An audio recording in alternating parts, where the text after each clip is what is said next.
తన బ్యాటింగ్తో ప్రపంచాన్ని ఏలుతున్న విరాట్ కోహ్లీ ఎన్నో అవమానాలు పడ్డాడని మీలో ఎంతమందికి తెలుసు?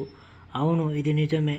తన చిన్ననాటి సమయంలో ఇంటికి అద్దె కూడా కట్టలేని సిచ్యువేషన్లో వాళ్ళ కుటుంబం ఉండేదని అప్పట్లో విరాట్ కోహ్లీ పలు సందర్భాల్లో చెప్పాడు.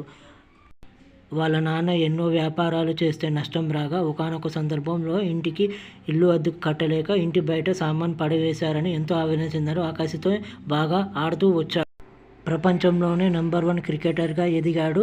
తాను సంపాదించే ఆస్తితోనే రాబోయే 10 తరాలు కూసోని బతికేటట్టుగా అంత డబ్బు సంపాదించాలని కసితో ఆడుతున్నాడు. ఇక ప్రపంచంలోనే నెంబర్ 1 స్థానంలో ఉన్న విరాట్ కోహ్లీ ఆస్తి నెలకి కోట్లల్లో ఉంటుంది. ఒక ఇన్స్టాగ్రామ్ పోస్ట్కి దాదాపు 25 కోట్ల రూపాయలు ఛార్జ్ చేస్తాడని ఒక వార్త వైరల్ అవుతుంది. ఇదే కాక ఎన్నో వ్యాపారాలు చేస్తూ వ్యాపార సామ్రాజ్యం